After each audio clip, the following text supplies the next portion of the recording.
Okay, we are now live and recording. That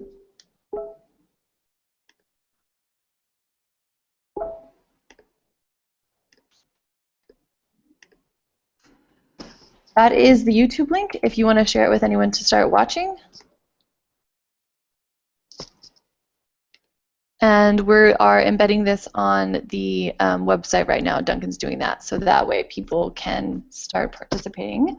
We now have 3 viewers. Thank you everyone who's joining. We're going to be waiting for a few minutes to get people online.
Again, thank you to everyone joining. We're just waiting a few minutes to get more people online. We are excited for everyone who's participating. Again, thank you to everyone joining. We're just waiting a few minutes to get more people online.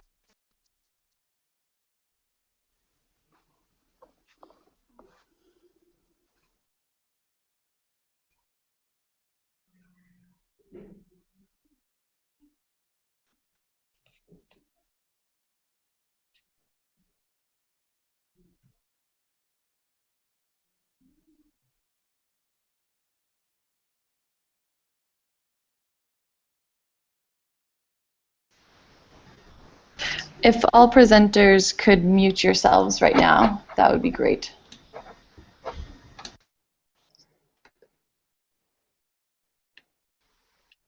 If all presenters could mute yourselves right now, that would be great.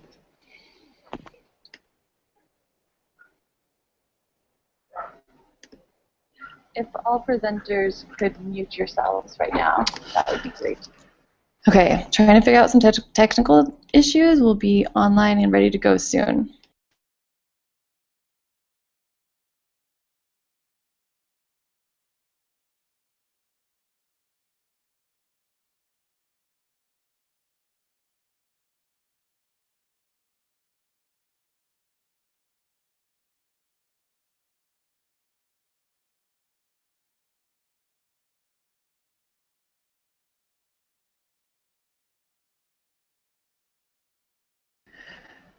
Okay, let's see. Can people hear me now without an echo?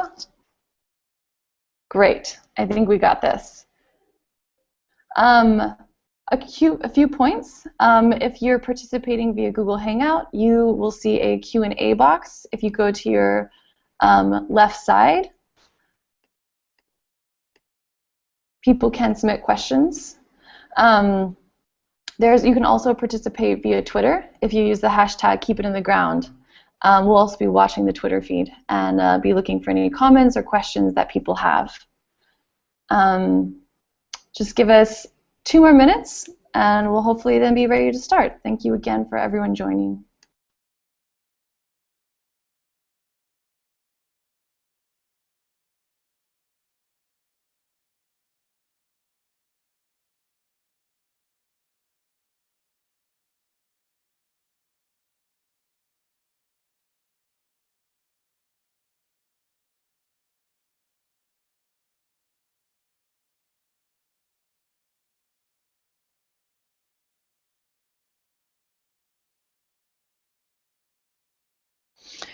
Okay, I think it's time to start this web workshop. We now have viewers from all over the world joining us, and we have amazing presenters from all over the world. Again, you can post any questions in the Q&A chat box, or also post questions on Twitter and respond to what's going on. Just use the hashtag #KeepItInTheGround. So we're going to start this web workshop. First, though, I would kind of like all of our hosts to, one by one, introduce yourselves to everyone watching today. So, Payal, would you like to start? Hello, my name is Payal Parekh, and I'm the program director at 350.org.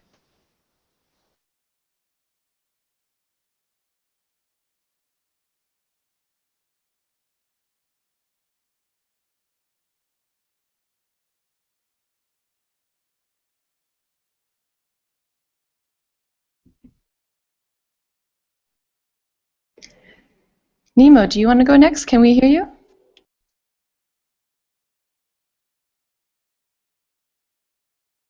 I'm joining you from Nigeria Foundation. Could you say that one more time? I think it was hard to hear you. You broke up a little bit.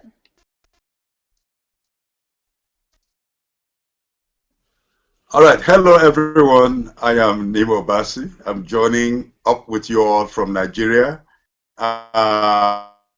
here of Mother Earth Foundation.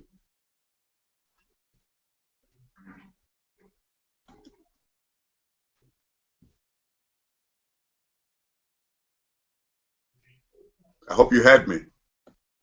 We heard you loud and clear. Nicole, do you want to go next? Sure. Hi, everyone. I'm Nicole Oliveira. I'm talking to you all from Curitiba in Brazil, and I'm team leader here for 350.org. Great. Payal is now going to start us off with an introduction about what the Break Free Mobilization is. Yes, I'm very excited to join all of you, and also excited that many of you are calling in or viewing from different corners of the world. And as we all know, in December there was the Paris Agreement, and while it's great that all governments have agreed to keep global warming within 2 degrees and try for 1.5 degrees, we know that there's unfortunately no plan from governments how to get there, and that's why it's really up to all of us to ensure that fossil fuels stay on the ground, stay inside the ground, and that we have a just and fair transition to 100% renewables and a clean future for all. I originally come from India, and as you know, 300 million people in that country don't have any access to energy. So while we want to keep it in the ground, we also know that access to energy improves people's lives. We also know that 2015, the impacts of climate change are getting worse, and in fact it was the hottest year on record. And this is really what Break Free is about. It's about increasing the number of ordinary people, mothers, workers, students, who are joining the most impacted communities who are already leading the struggle to keep fossil fuels in the ground, because we know that's what it's going to take. Our governments haven't put together a credible plan, and so it's about us exerting our power, and our power is that of people power. And so what we can expect in May there will be a number of actions, and in fact there are 11 actions confirmed in 11 countries on 6 continents. Of course, there will not be an action on Antarctica. These actions are going to be creative, they're going to be dignified, and they're going to be determined, because we know that, again, that it's really about the fact that the vast majority of people, 99% on Earth, that we all want a future that's free of climate chaos, and it's up to us to make that happen. Fortunately, today I'm joined by Nemo from Nigeria and Nicole from Brazil, and perhaps if we're lucky, Dorothée from Germany will also join us, and I will let them tell you more about the actions in their countries, but I want to give you a slight flavoring of some of the actions in some of the other countries. Primarily, these struggles are being led by grassroots organizations and most impacted communities, but national as well as international and regional NGOs are all coming together to work on these actions in May. So in the Philippines, activists there are going to be fighting a proposed coal plant that's in a pristine coral reef area. In the United States, you can affect activists will be disrupting business as usual in the form of disrupting auctions to give out permits to pull out or extract fossil fuels from public lands. In Turkey, on the Aegean Sea, in fact, we have the government proposing a large number of coal plants, and activists there are going to be targeting a coal waste dump as a way to actually put pressure and fight against all of the plants at once. And activists in South Africa are planning a very creative, nonviolent, direct action aimed at the Ministry of Energy to make it clear that while the majority of South Africa, or all South Africans, want access to energy, they don't want access to dirty energy in the form of coal. So Thelma, with that, I'll turn it back to you, and hopefully participants will get a chance to find out more detail about some of the actions planned in Brazil as well as Nigeria. Great, thank you. Nemo, do you want to talk about all the things that are planned with Nigeria so far and give us an overview of that? Sure. Thank you very much, Paya, for that overview. You really captured the essence of why we have to be very resolute in this struggle, because it's about survival. And as we saw at COP21, there was not one mention of fossil fuels being eliminated in all the negotiations. And Nigeria is #1 fossil fuel, crude oil producer in Africa. And crude oil is not only damaging our environment through oil spills and gas flares, it's also damaging our economy, damaging our politics, and disrupting social life. So we're fighting, when we say break free from fossil fuels, we're saying regain life. This is what it means to us. And in Nigeria, a wide spectrum of groups are teaming up. Groups like the Movement for the Survival of Ogoni people. Ogoni people were the first ethnic nationality in Nigeria to shut down oil extraction in their territory. And we're telling everyone else to learn from this example, to demand that the right thing is done in our environment. So in Nigeria, we're having as I said, a big coalition of groups, and we're going to be having actions on 3 locations, 3 very iconic locations. The first location would be at the very first oil well that was drilled in Nigeria.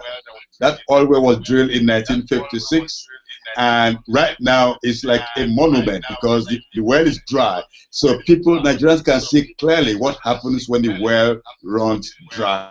And nobody really wants to keep this kind of negative resource running. And after that, we'll be moving to Ogoniland. We're having 3 days of actions with a day in between.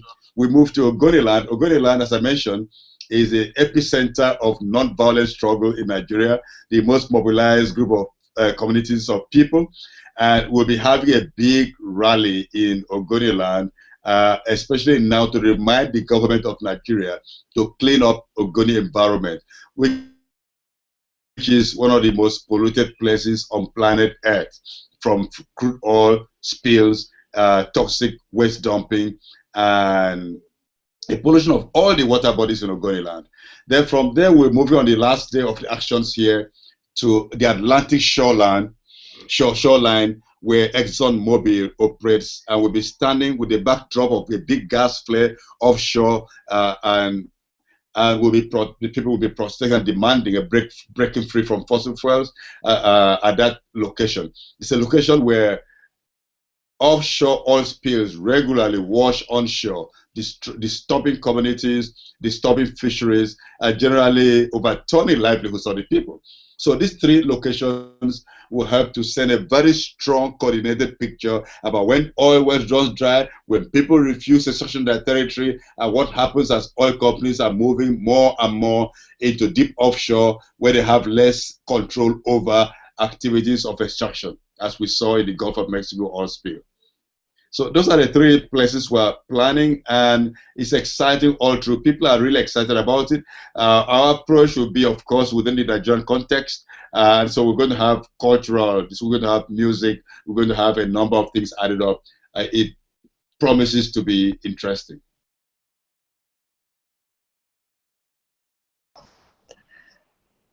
Definitely sounds like it's going to be really interesting. I'm so excited for what you're planning. Let's go to Brazil and hear more about what's being planned in Brazil. All right. So Brazil is really huge, and we are organizing escalated actions in 4 places.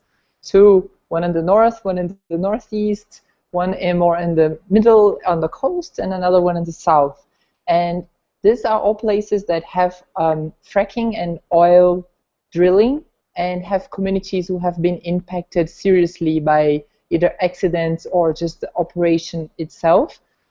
So we're working with traditional communities, indigenous people, fishing communities, and also what we call quilombolas, which are people who, the slaves who ran away from these communities called quilombolas, and they still exist and live a very traditional way of life. So we are working with them and other partners and other NGOs on these 4 events. The first one will be in the Amazon, in a place in Acre, in the middle of the Amazon. And it's an indigenous rally called Oil Petrol You Buy and Nature Pays for It. And this is organized by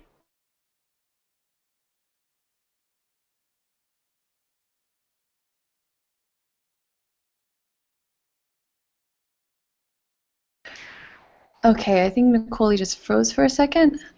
Give us a moment.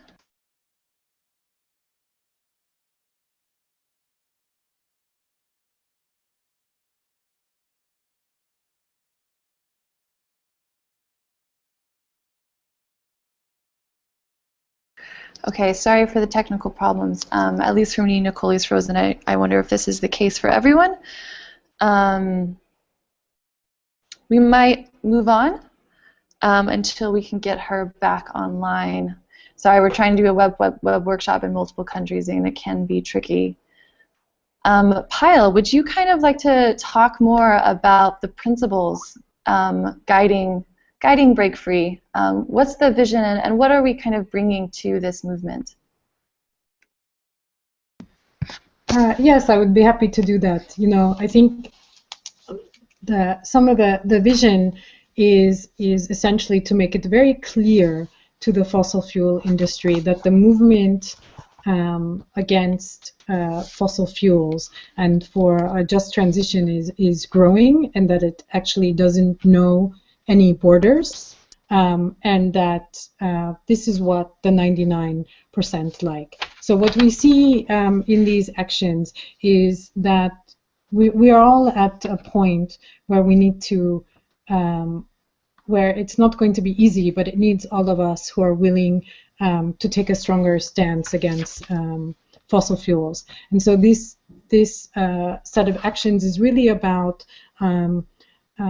providing further support to the struggles that are already going on, as well as to bring more people into the movement, to make the global movement more coordinated, and actually to make it very clear that this is not in your backyard syndrome. The companies cannot just shift from one place to another place, because they are going to be faced with further resistance. And it's also about putting forward our vision for a world in which everyone has access to clean energy, in which there isn't displacement, in which people are not, in which the most impacted communities are not always getting the short end of the stick. And I think it's while it's resisting dirty projects, it's really about a moment of hope and a moment of showcasing our vision for the future. And it really is within reach because of each and every one of us who are willing to be a part of the movement.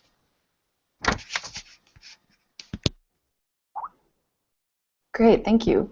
We're gonna go. Oh wait, we lost Nicole again. Nima, would you like to say anything about some of the principles that you feel like are important for Break Free?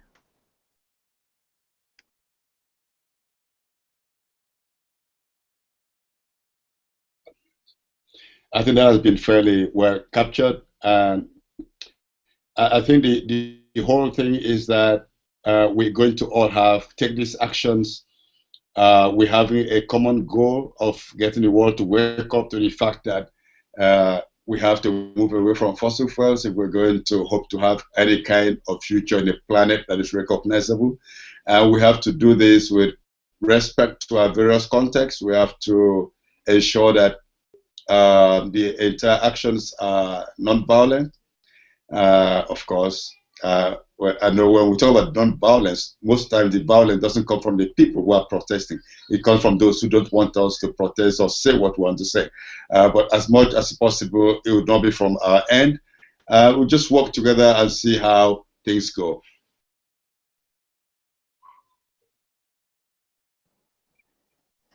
Thank you. All right, Nicole, do you want to kind of finish talking about the plans in Brazil and maybe also discuss some of the principles that you think are important for Break Free? Sure. Can you hear me? We can hear you great. Great.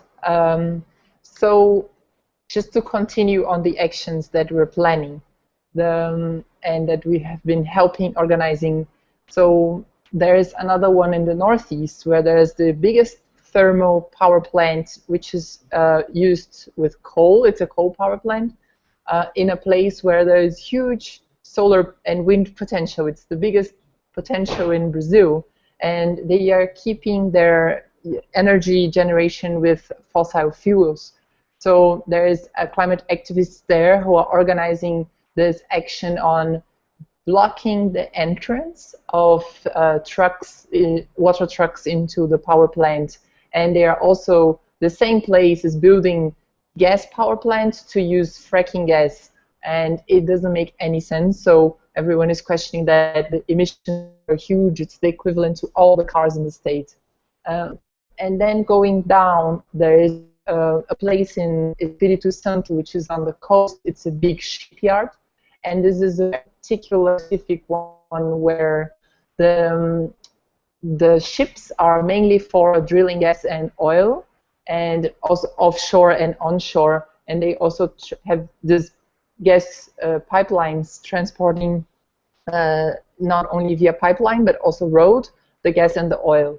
And this is a very, besides having more than 10,000 fishing families depending on the fishes and the water life, this is a super important biodiversity area for Brazil, because there's this algae which are full of calcareum, and the fish, the water marine life there is very, very rich. So there's all types of fishes and algae and different types of life. And if we keep exploring oil there, we are gonna basically extinct a lot of fishes. There are some that are already extinct, being produced in China and Japan for fish tanks, for example. There's oil spills that happen there already, and the community has been very mobilized and fighting oil drilling in this area for a long time, and they joined us in the Break Free, and we're helping to organize an action also to call attention for that and as for keep it in the ground. And the last one is where I'm based right now, is in Paraná. It's a state in the south of Brazil where there's a lot of fracking blocks. It's a very important state for agriculture, and they keep insisting on drilling gas when you can generate biogas from the agriculture itself. So it's basically the start of the anti-fracking fight in Brazil is here. So the action is going to escalate to Paraná. the principles that we have been using is, first, since we're working with a lot of indigenous communities, we never ever tell any indigenous person what to do. They organize their own actions, and we try to support them and be cooperative as much as possible and be there for them. So they gave us a mandate last year from the people of the 3 countries in the Amazon, Brazil, Bolivia, and Peru, asking 350 to bring their voices against oil and gas to the rest of the world. So that's the principle that has been guiding us also on our messaging and when we think about action. So every of these 4 actions in Brazil will involve indigenous communities and other types of traditional people. And the other principle is a horizontal process of objectives and goals and decision of location. And also very important is guarantee everyone's safety, or to make sure that we are thinking, like we cannot guarantee it, but that we are thinking of everyone's to be safe and secure. Thank you. I hope you could hear me. We could hear you great. Thank you so much. We're now going to move into the Q&A section of the web workshop. There's been a lot of interest around Break Free, and already we've been having great conversations with a lot of our core supporters, and people are eager to find out more. So we did 2 kind of outreach for questions, one in a survey, and then also we had an online form with the web workshop page. So we combed through all those questions to find some of the most common ones. But we also invite you, if you can see, if you're on Google Hangouts, if you're in that, there's a blue box that says Q&A, and you can also post your question there. And if you like someone else's questions, you can hit plus on it, and that we can kind of see what are the most common questions. So before we dive in, take a moment to put a question in the question box, or you can also ask questions on Twitter, and just use the hashtag Keep It On The Ground, and we'll be monitoring that. So we're going to go through this first part, which is questions that people have already asked, and then we're going to open it up for questions from everyone watching. One of the most common questions we saw is that people were wondering what they can do if they aren't at an action site. There are going to be amazing actions all over the world at key sites, but then there's going to be people who can't travel to those places, and so people are really eager to help. So people have been asking, what can they do to be involved if they can't participate in an action? So would any of our presenters or hosts like to answer that?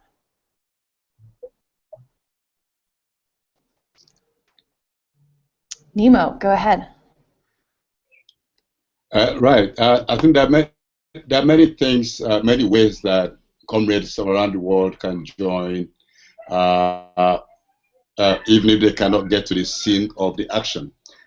One way we'll be saying through the planning process that there will be live streaming, so you could join it, and there will be, I'm sure there will be a lot of social media presence, and of course the Break Free actions would not be the end of the actions. Even beyond the dates that we're setting, I believe groups that couldn't get anything going during that time may have enough time to plan and to replicate. Because we're looking at a big picture of ultimately forcing governments and policymakers to decisively engage on a just transition from dirty energy to clean energy. So we're talking about something that will stretch beyond May. But in that period of the action, we can have Twitter storms and all kinds of actions on social media at the same time.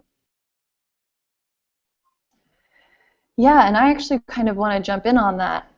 So I do digital storytelling and social media for 350.org, and I'm really excited about Break Free. We have so much potential to share powerful stories from around the world.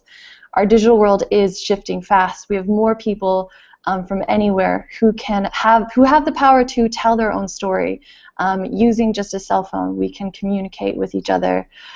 There's going to be amazing digital storytelling in the lead up to Break Free. We're going to have communities everywhere recording videos, sending photos, and we're going to need your help to spread the word. The people participating in Break Free are very brave communities, and so we want to support them. during Break Free, there's definitely going to be a lot of live streaming, and we're going to need people all around the world watching these live streams to bear witness to what's happening, and we're going to need that support. We want to change the global narrative, and so we're going to need help amplifying all these messages. And so actually kind of the digital storytelling aspect is going to be crucial. And for everyone participating in action, everyone watching, we want you to tell your own story of why this is important and why this is the time to break free from fossil fuels, so you can be prepared for what's ahead. Payal or Nikoli, do you want to kind of add any other points on this?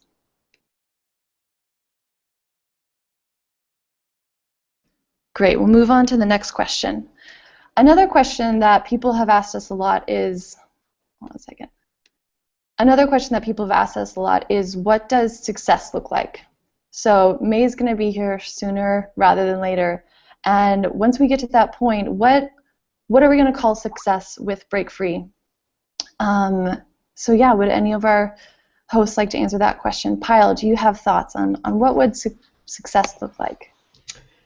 So I think success will look like on lots of different levels. One is, I think that there's a clear message in terms of international and regional media that a large number of people are taking escalated action against fossil fuels, and that in addition to the impacted communities leading the way, a lot of quote-unquote ordinary people, from mothers, students, workers, those who have never done this kind of action before. I think what success also looks like is that that it's very clear these actions are coordinated and that there's a wave of global solidarity. I think what success looks like is not just what happens on that day, but as Nimo very clearly said, that the resistance continues and the vision for an alternative future gets stronger and stronger, and that we start to see the dominoes of the fossil fuel industry falling. They've already started, and we really need that to accelerate.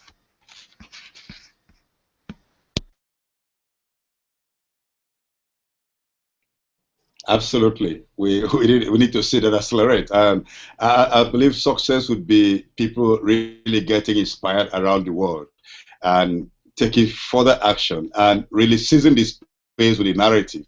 The popular media space is much more, is broader than the official mainstream media that keeps keeping a narrative that does not really capture the challenges that we are confronting, the narrative that does not link strongly fossil fuel dependence on climate change. So it will be, to me, success would mean a great wave of stories coming out on this and persisting, and of course people knowing that they are not alone no matter where they are in the world. That is what Paya meant by solidarity, and this to me marks success.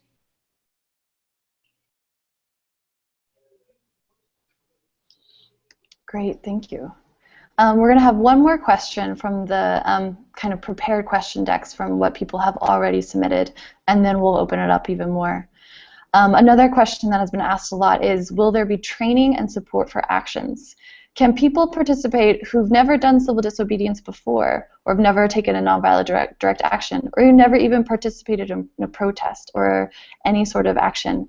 How will we make sure that people can be trained and ready, and what kind of, is it an event that anyone can participate? Who are we hoping participates? So kind of this kind of technical aspect of how we're going to support all kinds of people to be a part of this. Let's see, Payal. Yeah, I'm happy to jump in on this, and the short answer is yes, there will be trainings. Each of the actions in the various countries, the organizers there are putting in a plan in place, because one of the indicators of success are exactly that, new people joining. And also, I see on one of the questions asking about Are there parts that are family friendly? In every action that takes place, while the people that perhaps are at the front of the action are very brave and needed, there's a number of support roles that are needed to make it happen, sometimes off-site, sometimes making sure that when people come back from the action that there is enough food. Some of the actions will also have perhaps solidarity marches or solidarity rallies. So there's always a role for everyone. And in fact, I just came from Berlin this past weekend, where I met with the organizers of the events there. And last year I participated in their event, and they had the day before, or the days leading up to the action, excellent nonviolence, civil disobedience trainings, and they're planning on doing that again, as well as we're working with other grassroots groups in neighboring countries in Europe to organize trainings. So definitely there will be trainings. Definitely encourage people to participate. Also, people should participate in a way in which they are comfortable. There will be no pressure put on people, and there are a wide number of very important support roles that are absolutely necessary for the actions to go forward. So there's definitely a role for everybody. Great, thank you. So Nicole was having some technical difficulties for a second, but she's back online, and she would like to give some response to the question of what success would look like. Yes, thank you. I had a little bit of a connection problem, but now hopefully it works. So success, I think it's important to understand. I think you mentioned that, I'm sorry if I'm repeating somebody, I know that Kyle mentioned the trainings. So this is a process that has been taking place since last year. And as a process, there's so many things that are successful that not necessarily are showing in the camera or in the pictures or in the videos. For example, the training. So we are doing trainings in all these regions, even in actions where we are not leading the organization or we're not designing the action itself. We are training people on nonviolence and climate change and about the break free and fossil fuels. So it's already very important for us to integrate, and a lot of groups have asked how to connect climate change with their own struggles. So that's already a success if we can do that. We are also mobilizing people, and each person that joins, each new person that never joined a direct action that joins this action, for me it's a great success, because it's easy to click and like and share a post on the social media, and they can see that it's also very easy and fun to join an action like that if it's close to their homes. We're strengthening the climate movement, we're strengthening partnerships, and bringing the voices out of communities who don't necessarily have access to internet, who don't speak English, and we can translate their stories, we can share the importance of what they're going through. And if it's 6,000 communities of fishermen who are 6,000 fishermen in the community who are being impacted by oil, and if we can tell the story that never came out before to the international media or to the Brazilian media, that's a success. The action itself, of course, it's a measure of success, but I just wanted to mention that the process is also very important. Yes, thank you for that. I wholeheartedly agree. I think the process is incredibly important to this part. Thank you for these questions so far. We're going to move on to the next part, which is getting questions from people who are watching. Thank you so much again for taking the time to participate today. There are questions in a Q&A box on the Google Hangout, and I'm also going to be asking my colleague to see how things are looking on the Twitter world. But one of the first questions is someone's wondering about plans for the US. And I can actually give a quick update about the US. The US is also going to have some amazing actions, and we're so excited for people to participate. The US is going to have a lot of distributed actions, and so people can propose an action that matches the vision of Break Free. This is definitely a moment to step up our commitment to end the fossil fuel industry, and so there's going to be key actions in several cities in the US at fossil fuel sites. And then people can also kind of propose something for their area. So you can definitely expect events in the US as well. It's going to be really exciting.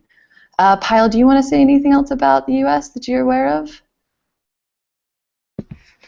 So my understanding is that that one of the foci will be on the leasing of public lands and disrupting those auctions in order to prevent fossil fuel extraction on those lands. And then, of course, fracking is also a major issue in the United States and in particular in the state of California. And a lot of local impacted communities have been leading the way, and they're very excited to have new partners or new people join and support their struggle, because as we know that all of us are impacted by climate change and it needs all of us.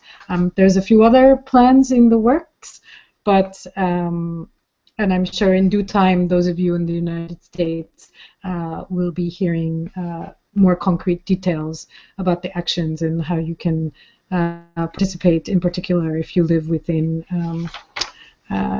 driving distance to those actions.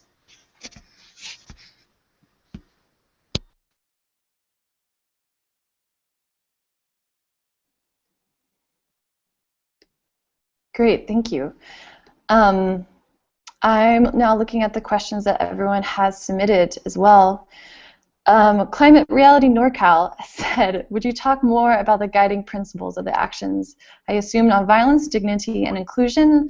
Will the events have elements or parts that are family friendly? I think we've already kind of talked a little bit more about that. But would any of our hosts kind of like to add anything more about the guiding principles? You all spoke a lot about this earlier, but anything else you feel like should be added?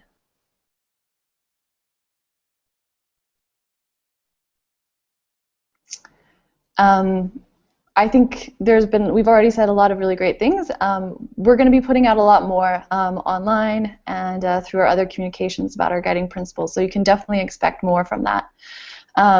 Another question that we had online on the Q&A chat is, will there be legal support rallies at the sites of the civil disobedience for those who can't do CE to participate? Oh, sorry, Nemo, did you want to chime in there real quick?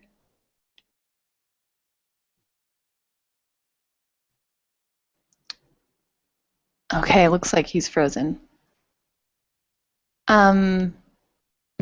I can jump in on this one until Nemo.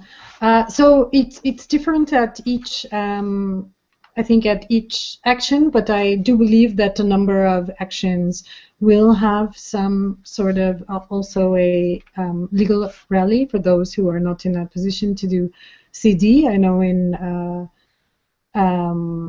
that is the case often, and as I mentioned before, even if that isn't going to be happening, there are a number of support roles that people can play. I know in Germany last year at the action to stop a coal mine for a day, there were many people who were preparing food, who were on the legal support team, who were also they were also doing social media and working a social media tent. So if you are interested in one of the actions, I think our Break Free team would be more than happy to connect you to the organizers so that you can see how you can support, as well as, of course, if there is a permitted rally or demonstration on that day.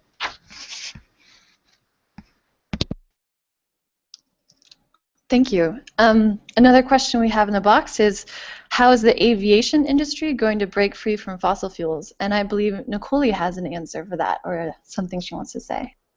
Yeah, I don't have an answer of how aviation industry will go break free, but I do have something interesting to share about that. So in the Amazon, transportation is really difficult and everything is far, so we have to use boats or airplanes. And the boats are usually using diesel or gasoline, and it's super expensive. So besides having to be depending on the oil that everyone is rejecting to be drilled there is also depending on using the product that comes from the drilling. So together with the articulation and mobilization, we are working with indigenous communities on developing a biofuel or some kind of fuel solution. So there are some communities who produce peanuts, and it's very likely and possible to make fuel out of peanuts. So we are also want to help the communities to break free entirely, and helping the river navigation industry to break free from fossil fuels as well. That's a great story. Thank you for thank you for sharing that update. I think we've gone through the questions in the Q&A box. I think we've only had a few questions on Twitter as well. But again, thank you everyone for joining. Nemo was having some technical problems. So I think we might wrap things up a bit early. We've had, thank you so much for everyone who's participated. This Hangout was being recorded, so we will share the recording online. If you know someone who wish they could have joined, they'll be able to watch the recording later, and we'll put it on the website and share it around. Pyle or Nicole, do either of you kind of want to say any last words or closing thoughts before we wrap up? Yeah, sure. I can also say that if you are from Brazil and you heard that, and if you want to join one of the actions, you can go to our website and sign up, or you can also just write me an email. It's Nicole at 350.org, and feel free to contact me with different questions, and also on Twitter. And I would just say I'm very excited to know that there are many people across the world that are interested in participating. I think it's very inspiring, and I hope to see many of you out on the streets in May as well as thereafter.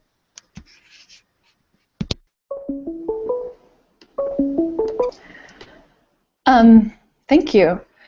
You can find out more on the website at breakfree2016.org, and we'll be sharing more updates as we go along.